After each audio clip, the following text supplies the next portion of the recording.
Who's the best football manager of all time?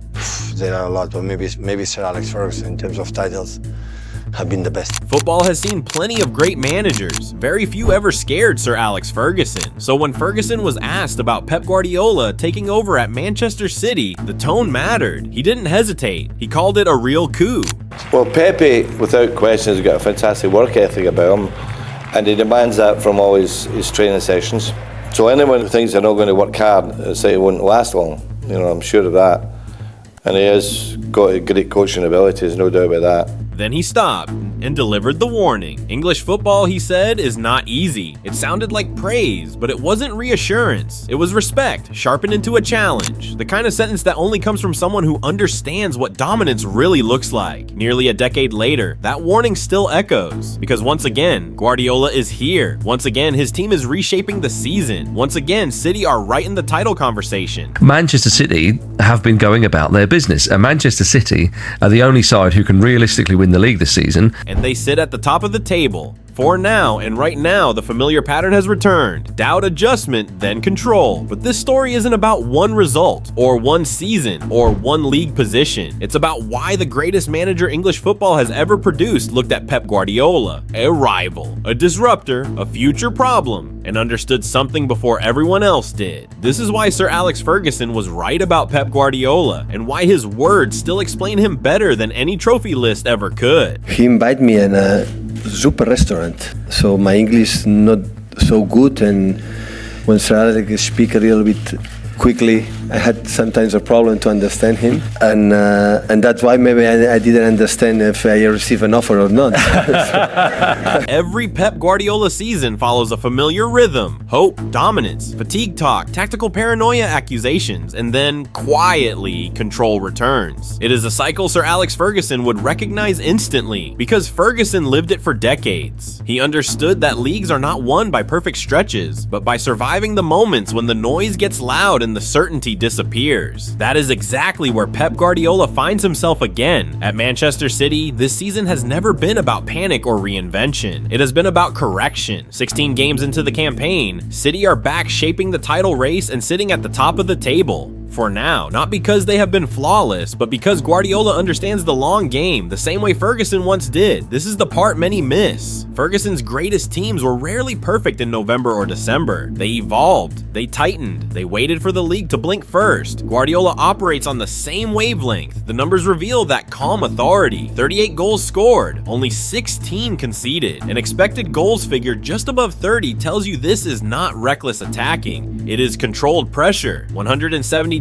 shots, 86 on target, over 500 touches in the opposition box. This is a team that camps in your half and waits for mistakes, not one chasing highlights. Tactically, the evolution is subtle but deliberate. Possession remains dominant, but it is more purposeful. Build-up phases are shorter. Central overloads arrive earlier. Fullbacks drift inside sooner, compressing space and suffocating counters before they begin. Ferguson used to talk about territory more than possession. This City side understands both. Defensively, the structure would earn Ferguson's approval. Interceptions high, blocks controlled, clearances used when necessary, not avoided for ideology. 0 red cards all season is not luck. It is positioning and discipline. City foul because they choose to, not because they are late. This is where the old jokes about Pep overthinking collapse. Guardiola is not managing games in isolation. He is managing a season, the same way Ferguson once did at Manchester United. Some matches are about suffocation, others are about patience. Others are about surviving chaos and restoring order. That long-term intelligence explains why Pep's Premier League record already sits among the elite. Over 350 matches, more than 250 wins, a win rate north of 70%, roughly 2.3 points per game, 6 league titles, 4 in a row between 2021 and 2024. Records for points, goals, and sustained dominance. Ferguson built dynasties by understanding that dominance is never constant. Control is. Guardiola has done the same, just with a different accent. So this season is not a comeback. It is not a revenge arc, and it is not a reinvention. It is Pep Guardiola operating in the exact territory Ferguson warned everyone about. English football at its most demanding, and still bending it back into shape. And that is why Ferguson's words from years ago still feel uncomfortably accurate, because he knew this phase would come, and he knew Pep would survive it. Sir Alex Ferguson didn't fear reputations, he feared patterns. By the late 2000s, Sir Alex Ferguson had seen everything English football could throw at him. him. Title races, tactical trends, European giants. He had dismantled systems and outlasted eras. So when a young coach arrived at Barcelona in 2008, most of Europe treated it like a romantic experiment. Ferguson didn't, because what he saw wasn't flair. It was control disguised as beauty. Rome, 2009. Manchester United arrived in Rome as reigning European champions. Experienced, confident, built to manage finals. And for the opening minutes, they looked exactly that. Pressing high, playing fast, testing early. Then something strange happened. The pitch started to shrink. Barcelona didn't speed the game up. They slowed it down. They pulled United's midfield out of shape with angles, not dribbles. Lionel Messi drifted inside, not to run at defenders, but to pin them. United weren't chasing shadows. They were chasing decisions that had already been made for them. Barcelona finished that night with over 60% possession, completed hundreds more passes, and won 2-0 without ever looking rushed. Ferguson's team weren't beaten by moments. They were beaten by structure. That's when the respect started. But Wembley, 2011, the confirmation. 2 years later, Ferguson came prepared. This wasn't surprise anymore. It was study. United sat deeper. Lines were tighter. The game plan was pragmatic. For a while it worked, but Pep Guardiola adjusted again. This time, Barcelona didn't just control the ball. They controlled where United were allowed to defend. Xavi dictated tempo. Iniesta manipulated space. Messi operated between lines like a free variable no defensive scheme could lock down. Barcelona won 3-1, and the numbers told the same ruthless story. More possession, more shots, more control, fewer risks. After the final whistle, Ferguson didn't hide. He didn't deflect. He said Barcelona were the best team he had ever faced, admitting that no opponent had dominated his side like that. For a manager built on authority, that was a public concession. This wasn't about losing 2 important matches. Ferguson lost games before. This was different. He recognized that Pep Guardiola wasn't chasing dominance. He was engineering inevitability. Pep's teams didn't wait for mistakes. They created environments where mistakes became unavoidable. Ferguson understood that immediately because he built his own empires the same way, by squeezing margins, controlling territory, and forcing opponents to play on his terms. The difference was aesthetic, not philosophy. Pep did it with possession.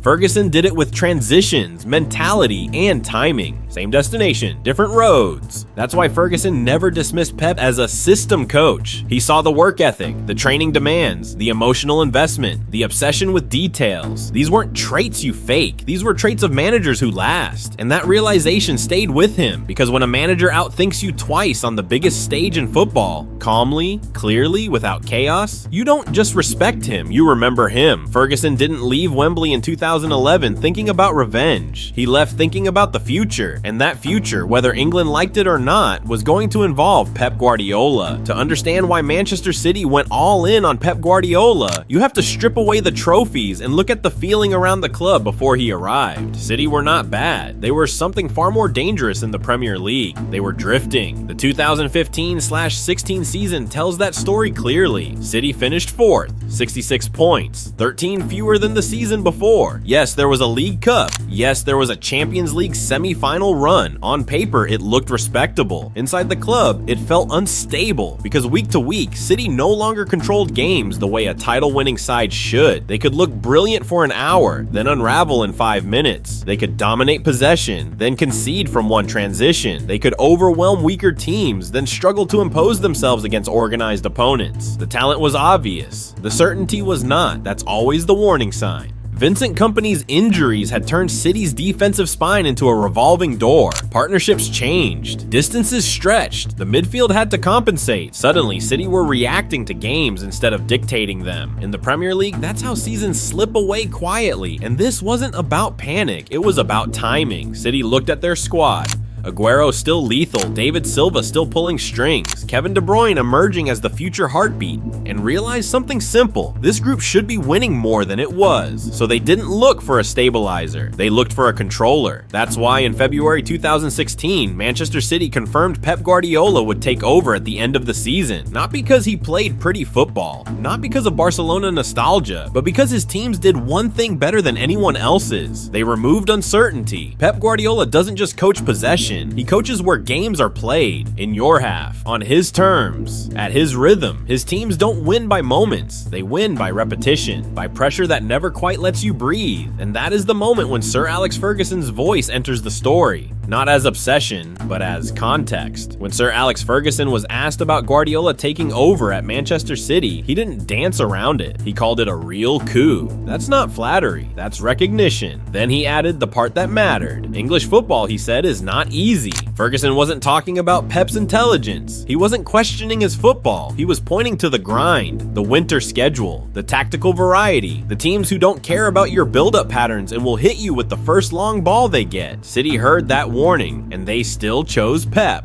Because the version of City before Guardiola had quality without command, Pep was hired to turn a talented squad into a system that could survive pressure, injuries, form dips, and the relentless rhythm of the league. In other words, City weren't buying hope, they were buying control. And Ferguson knew exactly what kind of challenge that control would face in England, because he'd lived it for over 2 decades. That's why his words weren't doubt. They were a preview of the test Pep Guardiola walked into. When Pep Guardiola arrived at Manchester City, the objective was never just to stop the drift. It was to install something deeper, a way of playing and thinking that would survive change, pressure, and time. That's why City's presence in the 2025/26 title race doesn't feel accidental. It feels familiar. Guardiola's philosophy has always been simple to explain and brutal to execute. Control space, control tempo, and make the opponent feel like the pitch is shrinking with every pass. Possession is only the tool. The real aim is dominance, psychological as much as tactical. This season, that philosophy is visible everywhere. City don't chase games. They compress them. They move opponents side to side until structure breaks, then strike with precision. It's why their attacking numbers remain elite and their defensive record stable. They aren't winning because of chaos. They're winning because chaos rarely reaches them. At the front of it all is Erling Haaland, the most devastating endpoint Guardiola has ever coached. Haaland's numbers this season underline his role perfectly. Goals arriving not through improvisation, but through inevitability. City's build-up pins defenders deep, midfielders occupy passing lanes, and when the final ball comes, Haaland is already where defenders fear him most. He isn't just a scorer in this system, he's the gravity that bends defensive lines out of shape.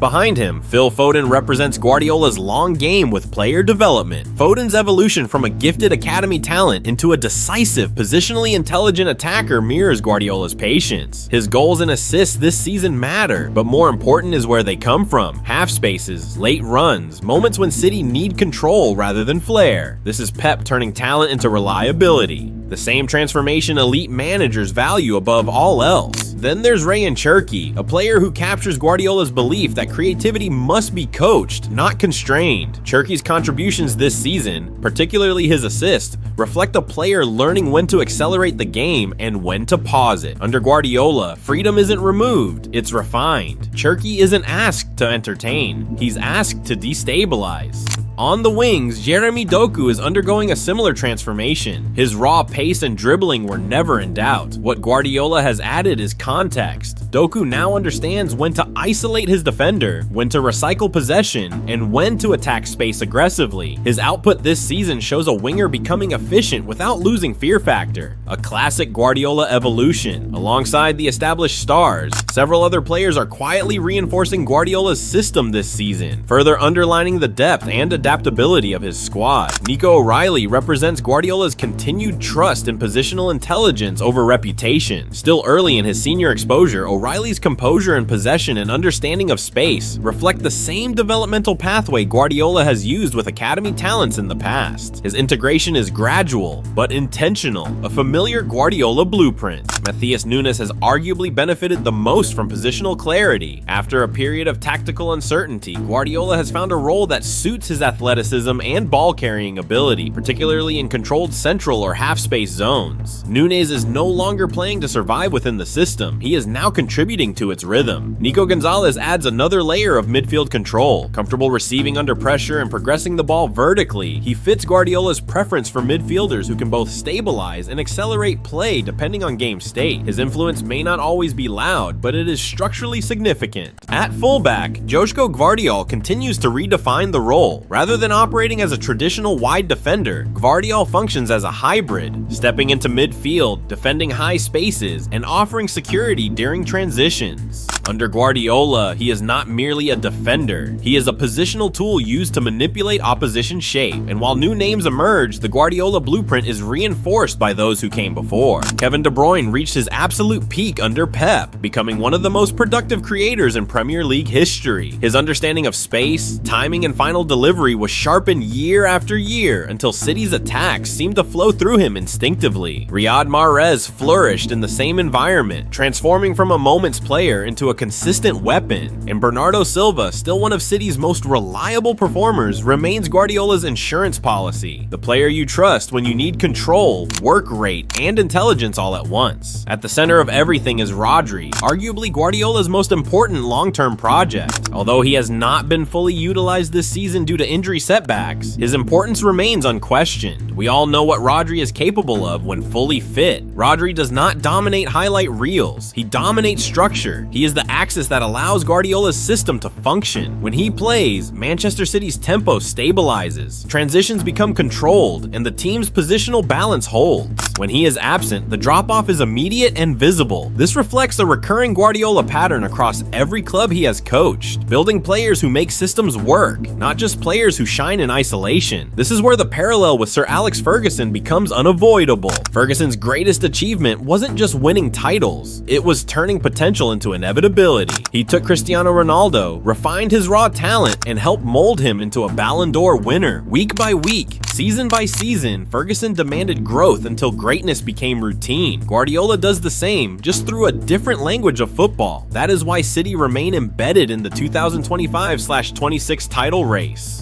Not because of one player, not because of one tactical trick, but because Guardiola has built a system that keeps producing elite footballers and elite performances, regardless of personnel changes or external pressure. This is the part Sir Alex Ferguson understood from the beginning. In England, brilliance gets attention, but only systems built on standards, development, and control stay alive. And Pep Guardiola has built one that refuses to leave the race. Sir Alex Ferguson never predicted Pep Guardiola's trophies, he predicted the test. When Ferguson called Guardiola's appointment a real coup and warned that English football would not be easy, he wasn't casting doubt, he was setting the standard. England doesn't reward ideas alone, it rewards managers who can adapt without losing themselves, who can rebuild without starting over, and who can keep winning when the league learns their every move. That is exactly what Pep Guardiola has done. Manchester City didn't become a dynasty because of one striker, one midfielder, or one system tweak. They stayed in the race because Guardiola turned uncertainty into structure and talent into reliability. Seasons change, players rotate, pressure rises. The response stays the same. Ferguson saw a manager capable of bending English football, but only if he was willing to be tested by it first.